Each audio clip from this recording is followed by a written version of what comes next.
So what do you need to start an accounting firm? So I want to also give you like a simple checklist. So it's one of those things, if you only do these 5 things, or if you only had 5 things you can do, I would do these 5 things, okay? So we touched on offer, so really understand what are you offering. Now, for 90% of people that are starting like an accounting firm, really you should be doing monthly bookkeeping, cleanups.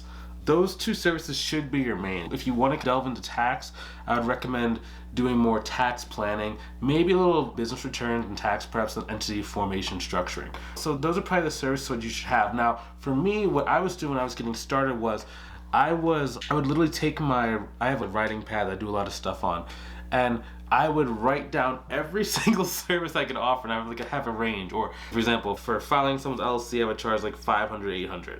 If it was getting someone from an LLC to an S corp, it would be like $800, $1,200. If it was like monthly bookkeeping, it would be like $500 to $5,000 a month. If it was like cleanups, it would be $3,600 to $30,000. Now, for cleanup, I wouldn't go up to $30,000. I'd probably set that at maybe $10,000. Like, you want your estimate of what you're going to be selling to be at a certain kind of price point. Now, the key thing is you want to make sure that if someone was to do all of your services, they would give you at least $10,000. That's ideal if you are like a full service firm.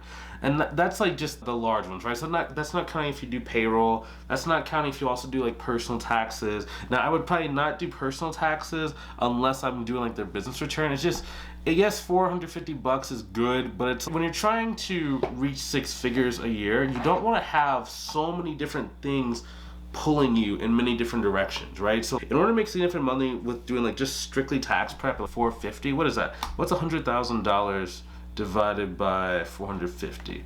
100, I'm doing it on my little computer, divided by 450. You need 222 different people in order to make that. That's just not worth it. So I would only have that as an extension of an existing contract. So let's say that I help someone go and become an S corp. So I charge them $800.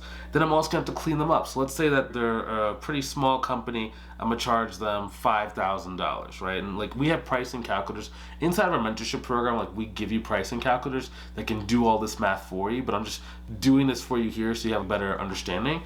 All right, so we charge them $5,000 for the cleanup. And let's say that we're also going to charge them for like monthly bookkeeping, so they don't need another cleanup come like tax time, right? So we're going to charge them, let's say that we're charging them like $500 a month. That's $6,000 right there. So we're already at $11,800, okay? But now we're also going to be, since we helped them get the S corp, hopefully we're going to be actually like filing their quarterly returns. We can say for a quarterly return, let's say it's about $1,000 per quarter. Let's say it's about $500 per quarter. Let's just go a little bit like more conservative. So let's say $2,000 for that. All right, so that's an extra $2,000. Then we're gonna file do the actual like full tax return, right? So we're gonna say for the different schedules, we're gonna charge like $2,500, okay? So then after that, okay, now if we add on 450, right, that brought us up to 16,750 for that client. That's not counting AR, that's not counting payroll, right? And that's 16,750, right? So if you have a client that does that, you're not just charging 450 for that one schedule. You need a billion clients. What is that? What's $100,000 divided by 16,750? That is 5 or 6 clients to get to that 6-figure zone, right? So it's exponentially easier, because it's exponentially easier to get one client to migrate across services than it is to get a billion clients. I think that's a really bad misconception people have. People think, oh, if I just charge my prices low enough, then I'll have 100,000 clients. And no, you're not going to be able to create enough demand to even get there. Even if your price was $1, you still would not be able to get enough phone calls with individuals that would pay for that dollar to make that statistically significant for you, right? Probably best case scenario, you might get 50 sales at $1, right? So, but it's only $50. What does it really matter? So after that, the next thing is going to be a simple fulfillment process of how you deliver. Just understand, are you going to be using tax if you're doing taxes? Or for bookkeeping, I would honestly just do QuickBooks Online to start. If your clients have NetSuite or Sage, just different accounting software, you can take them on, but it gets a little bit easier if you just have all of your clients on one accounting software. It just makes things easier. Maybe you have a CRM or a practice management software. That's like, I probably would have just a small CRM when I'm starting out, like a $19 a month like tool. Or what I used a lot, like this is my favorite, was using spreadsheets. So let's say, for example, a CRM just stands for Customer Relationship Management Tool. Now, That means it's tracking the name of the person that you're talking to, what's their phone number, their contact information, what services are they potentially going to be using, how many times have you contacted them, what did you say last time you spoke to them, when was the last time you spoke to them, and what are some like little facts that you can keep about them so you can restart the conversation and basically build the relationship and like the conversation over time. Honestly, when you're first starting out, like a CRM is probably your most important tool.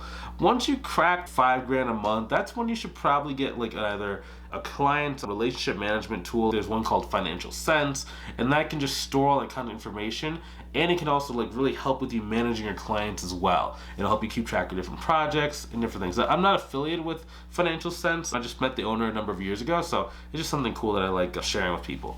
But that's been really important as well, because right when you start getting to capacity, so let's say that you're working a full-time job like in corporate America while you're starting to get your business off the ground. Most people, if they're only offering like bookkeeping services, then you're going to, I'm pausing because I forgot one service earlier when doing our calculation. I forgot to do the tax plan as well. So it actually brings us to $18,000 a client, sorry. But you're going to kind of hit a point to where you just don't have either enough time in your day or energy after work to manage $7,000, $10,000, $15,000 a month worth of bookkeeping clients, right? So most people have this capacity spot that hit like right around like 9, 10, 11K per month. If you price things the way we teach you in our mentorship program, you can probably get to about $11,000 a month before you need help. If you're very low energy like myself, I'm very low energy in a lot of cases because I have like different like sleeping things that I have to like take like breathing masks and stuff for. So I tend to be like on the lower energy side. So I needed help a lot faster. Now, knowing what I know now, if I had priced my services different, I'd offer more services per client, I would not have needed to bring on like staff as quickly as what I did. That's one thing too, like I would automate before I delegate. So in a lot of cases, like when you're starting out, don't worry about doing workflows or different things like that. Once you probably get to about $5,000 per month, that's when I really focus on like my workflow management within QuickBooks. If you don't know what workflows are, they're basically like automations and like rules that you can set up that just make the work go a lot faster than what it would take for like most other people, right? So once you get there, right about 10, 15K per month, that will probably, if you have good workflow management, that will add about $5,000 per month to your capacity. Right, if you're offering just like bookkeeping services, right? And then once you hit your capacity, you can choose to further optimize your business. You could get rid of bad clients that are taking up majority of your time, but maybe not providing as much income for you. And then I would start bringing on like a staff account. Now, one thing that's cool is when the time comes, you can choose what you like to do, right? So you can choose whether you want to bring on like a virtual assistant to manage marketing and some sales, or you can hire like a staff account to do some of that excess work and overflow work you just can't do yourself. Now, kudos to you if you can find someone that can do both the marketing and the accounting side, right? The marketing side, the way we teach, is not very challenging, so it doesn't really take you that much. It's just one of those things. After that, the next thing you need to be focused on is like your basic legal/admin. So that's your entity, that's your bank account, it's your basic software. We touched on software inside of the last step, but really for me, I like getting my LLC and insurances once I've gotten a client. Now, the reason for that is because I just want to, in the beginning, I want to keep my expenses like as low as possible. Right? Really, the only expense you should have when you're starting your business is really just like education, like courses, mentorships, different things like that. You don't want to have a huge amount of like just random overhead. Like unless you're doing straight like tax prep, you don't want to have an office space. You want to do things as like remotely and as low cost as possible.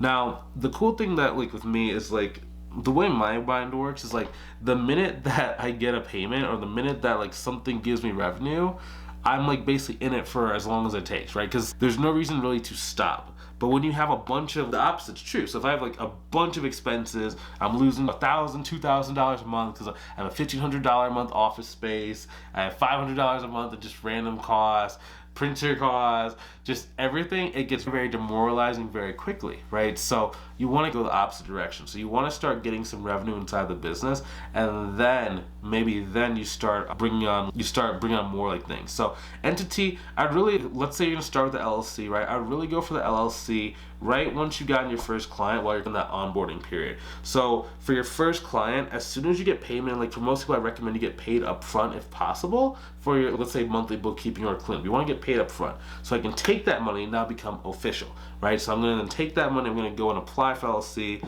I'm going to push my onboarding date with that client for about a week after they've made the first payment.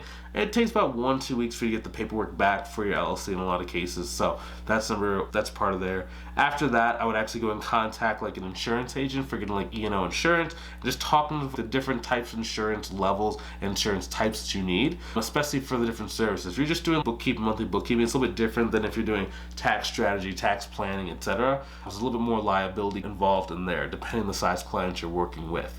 After that, bank accounts. I like using Chase for banking. That's probably my favorite bank. I've used a lot of different banks over the last little over a decade now that I've been in business. From all of my businesses, it's been probably like 13, 15 years I've been in. So from e-commerce to consulting to bookkeeping and tax, right? I've used a lot of different ones. I like Chase the best. They're just better for business stuff. They're just a lot larger too. So I like that. You can also, if you're like doing strictly bookkeeping as like your main service, you could have QuickBooks be your bank account. They have a business bank account feature. That's not bad. I like that as well. Yeah. After that, right, you need some proof, positioning, just to start building your brand online. Now, this is a little different. You can start a website if you want. I don't really recommend starting a website in the beginning, right? Really, a lot of people are looking for a website because they don't really know. They're looking for static proof that they know what they're doing. But a more effective way is having more dynamic and active proof. So for me, for example, I have a one-pager where I give you guys a one-page template inside of our training program that builds your credibility. We call it your business resume, right? Then we give you different profile templates like for LinkedIn or Facebook or Instagram to make sure that your online presence, someone sees, is very strong. Same thing, if you're going to be doing in-person stuff, we can talk about how to make a business card really quickly and give you like a template for that as well. But after that, it's going to be about like learning how to almost be like a publishing company. So online, you want to envision being online like being in a Grand Canyon. And on every side of the Grand Canyon, right, like on the ledge, there are people. These are your competitors. These are like the news outlets. These are just other people. They're throwing bricks into the Grand Canyon, and the goal is to fill up the Grand Canyon.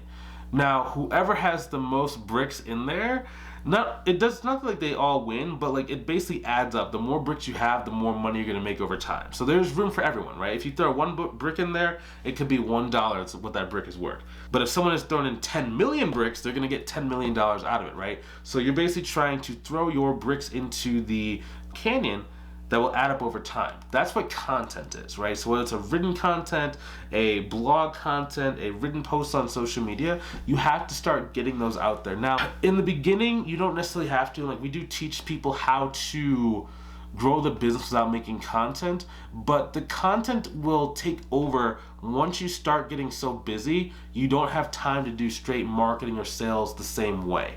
So I'll give you an example. So right now I'm filming this video, right? And it could be the same thing as written thing, right? Because I actually wrote out my video points on this document. I could turn this video document into like probably 10 written posts. Just the outline itself is what, 5 pages just for the outline? And there's a lot, right? So I can actually go and take that and turn that into a billion different blog posts. And I can throw each brick into that, right? Same thing with these videos. I can split this video into multiple parts, right? So depending on if I put all this like video I'm shooting right now into one video, or if I split them into 6-minute chunks, right? I have a bunch of bricks.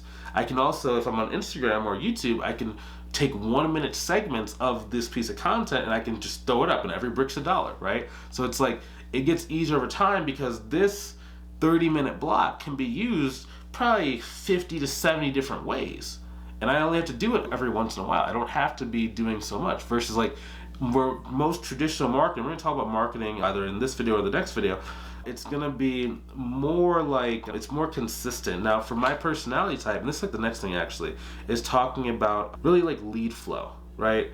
So lead flow is really good because it actually mixes with the previous things like proof and positioning, because you want to be able to get leads consistently, but you want to be able to get leads that kind of match the offers you're selling, right? So like for example, if I'm selling like if I'm trying to get cleanups for $20,000, I'm not talking to a company that's a startup company that has $10,000 in like sales for their first year. That's more money than what they made. So my marketing needs to not only go after people that are higher, but go in the right places where those high value people are going to be.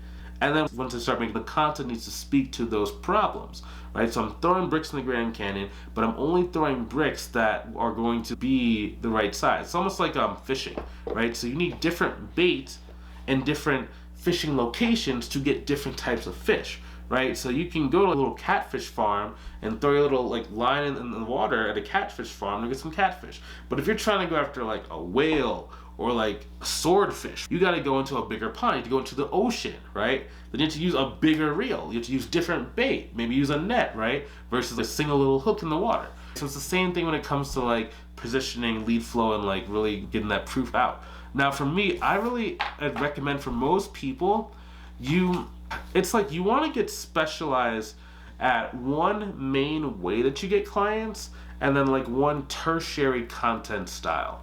So for me, for example, for my accounting and bookkeeping, right, LinkedIn tends to be like my biggest channel. And then YouTube is like something that either warms people up or gets new leads in there. It's like an auxiliary channel. Same thing for like my mentorship program, right? So like for my mentorship program, I use what's called School, and then I have YouTube as like my auxiliary kind of channel that strengthens everything else, right? But it's like the first skill set that I got good at was building relationships via the DMs.